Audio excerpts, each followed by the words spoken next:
झाड़ू से तेरी पिटाई होनी चाहिए। इस तरीके से जो तूने नेचर अपनाया, बाबा साहब हमारे खुदा हैं।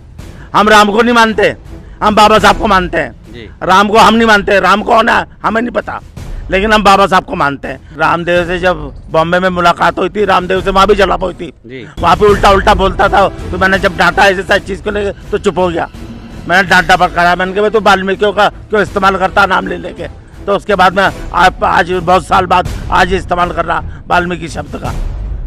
तुमने पिटने का काम करा, अब पता नहीं किस दिन से तुम्हारी पिटाई शुरू हो जाए। अगर अच्छा लगे तुम्हें तो माफ़ी मांग ले चुपचाप, और न कभी ना ऐसी गलती करने की कान पकड़ी कर ले अपनी। रामदेव तो शूद्र है, जिस तरह से हम भंगी शूद्र है उसी तरह से तू भी शूद्र है। अछूत है तू, शूद्र है। रामदेव तू शूद्र होके यादव होके तू बदतमीजी कर रहा, तुझे शर्म नहीं आती? तेरे लिए भी तो खुद बाबा साहब ने तुम्हें बहुत बड़ा काम करा। अब तो ऐसा बात है तो इनके जो इनके पतंजलि पीठ है, इनकी बड़ी बड़ी पीठ है इनकी हिंदुओं की, इनकी ब्राह्मणों के मंदिर हैं, तो उन ब्राह्मणों के मंदिर में घुस के दिखा दे जरा तो तेरी औकात का पता लग जाएगा तुझे। रामदेव झूठ बोलता है, मक्कार है एक नंबर का। उसने तो भंगियों की आसपास की जमीनों को पट्टे पे खरीदा, पट्टे की जमीनों को इसने बेचा करके कब्जा करा, सरकार से मिली भगत करके बेचा कब्जा करा भंगियों की जमीनों पे। अब उसके बाद में जब इलाज बांधा जाएगा इसका तो कोई ना कोई नमीना आएगा। जो मुकदमे दर्ज हो रहे हैं सारी चीज़ का मुकदमा मेरठ में भी दर्ज हो रहा रामदेव के खिलाफ, और होना चाहिए सारी चीज़ को लेके कि भाई बहुजनों का तो देश है ये।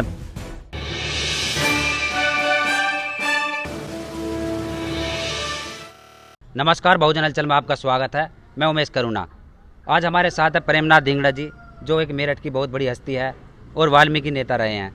प्रेमनाथ जी से हम बात करेंगे जो बाबा रामदेव ने, जो गुरु रामदेव ने एक बात कही है कि जो बाबा साहब अम्बेडकर के चेले हैं, बाबा साहब अम्बेडकर के अनुयायी है, वह आतंक फैलाते हैं। और पेरियार स्वामी जी को कहा है उन्होंने कि इन्होंने ये नास्तिक थे और देश का विभाजन किया है। इस बात को लेकर बहुजन समाज में काफ़ी आक्रोश है।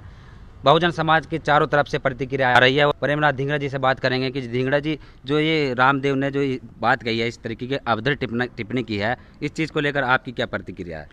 देखकर रामदेव ने, जिसे बाबा रामदेव कहा जाता, रामदेव का ऐसा काम करा है, अगर इसने जीवन में अपने 5 मिनट भी बाबा साहब को पढ़ लिया होता तो ये अपनी औकात में आ जाता। ये ब्राह्मणों के लेवल से तो ये शूद्र है। अब ऐसा महान आदमी है, तू इतनी ज़्यादा पैरोकारी करता ब्राह्मणों की, तो ये बता भाई पहले तू कि तू कब पंडित बना, पंडित कब बना? कि कहीं मुझे ऐसा ना लगे जहाँ भी जाएगा तू, कहीं यूपी में चारों तरफ जाएगा तो झाड़ू से तेरा स्वागत करा जाए, झाड़ू से तेरी पिटाई होनी चाहिए। इस तरीके से जो तूने नेचर अपनाया, बाबा साहब हमारे खुदा हैं।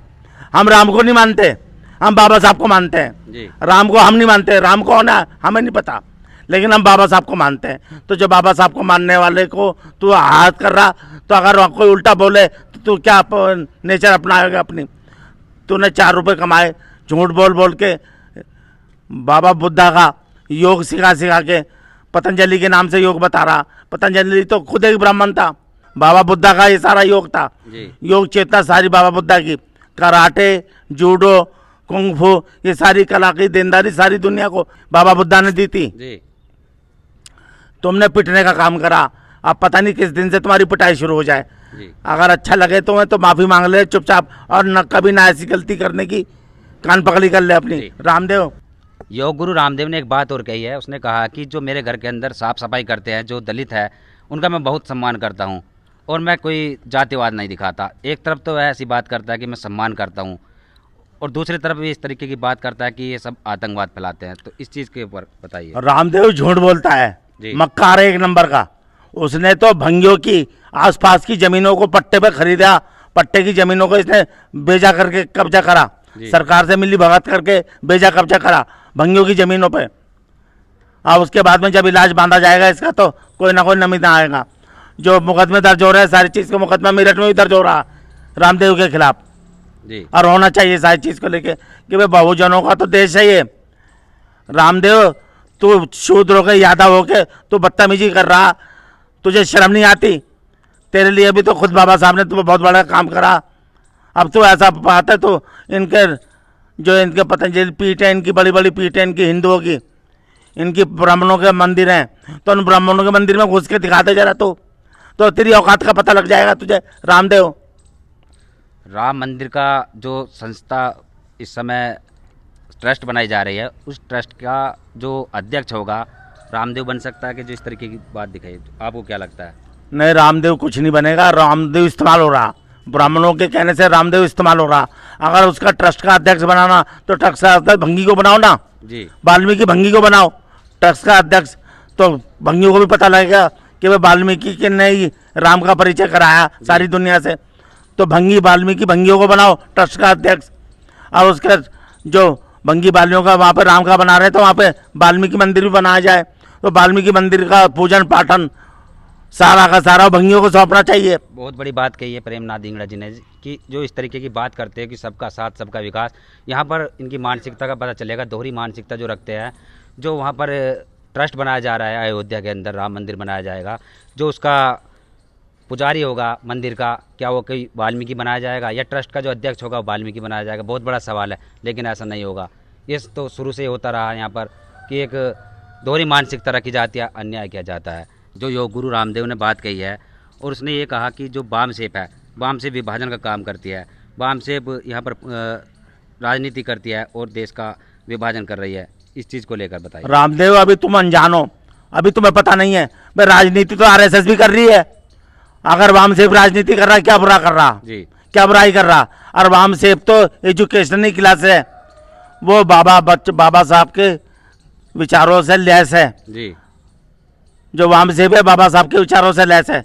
और बहुजनों को, चूड़े चमारों को वो बौद्धिक विकास देती है, जी। बौद्धिक ताकत देती है, जो ब्राह्मण नहीं दे पाते, वो बौद्धिक ताकत देती है। अब तो इतनी बड़ी बात कर रहा तो किसी ब्राह्मण को सामने लाओ ना, बाबा मेश्राम से सीधा संघर्ष करो, सीधे सामने आना चाहिए तो पता चलेगा तुम्हें।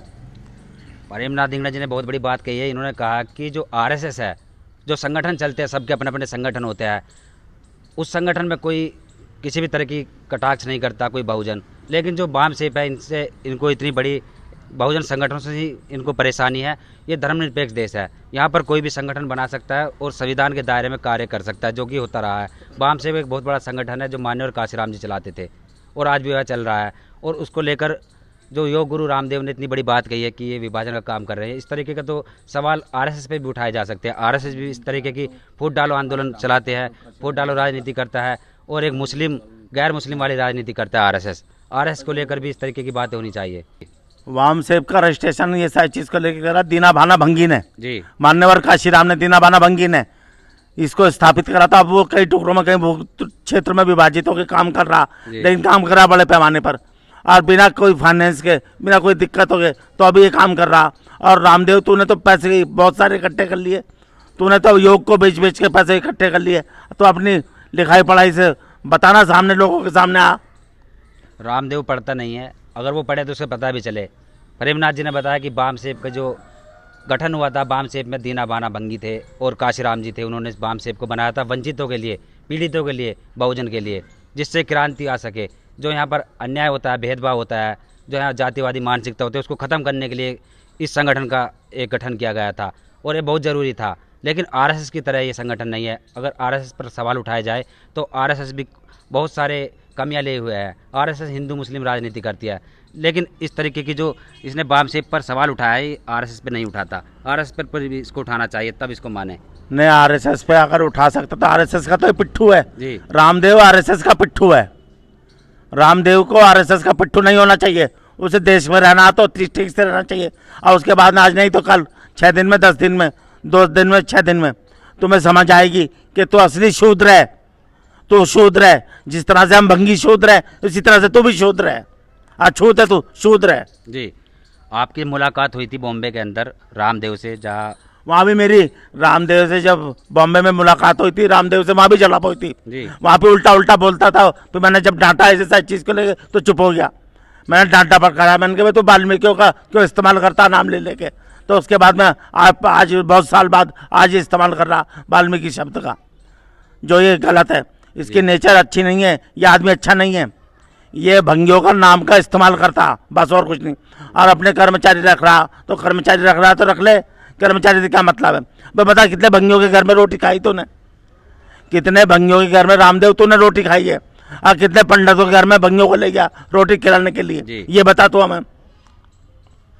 ये बहुत बड़ी बात कही है। बात करते हैं इस तरीके की कि हमने वाल्मीकि को अपने घर में साफ़ सफाई करते हैं, इस तरीके की बात रखते हैं, लेकिन कभी ये वाल्मीकि की एक पाँव के नखून के बराबर भी मेहनत करके दिखाए, मैला उठाकर दिखाए, गटरों में घुस के दिखाए, तब देखें इनकी हम एक इंसानियत, तब देखें इनकी समानता। लेकिन इस तरीके का ये बात तो करते हैं बड़ी बड़ी कि यहाँ पर हम वाल्मीकि से रिश्ता रखते हैं, दलितों से रिश्ता रखते हैं, दलितों से का सम्मान करते हैं, लेकिन वहाँ पर ये इस तरीके की मानसिकता दिखाते हैं। हमारे साथ थे प्रेमनाथ धिंगड़ा जी और हमारे साथ थे रमेश चंद गहरा जी, उनसे हमारी बात हुई, काफ़ी कुछ उन्होंने हमें बताया। मैं उमेश करुणा इजाज़त लेता हूँ, बहुजन हलचल से, मेरठ।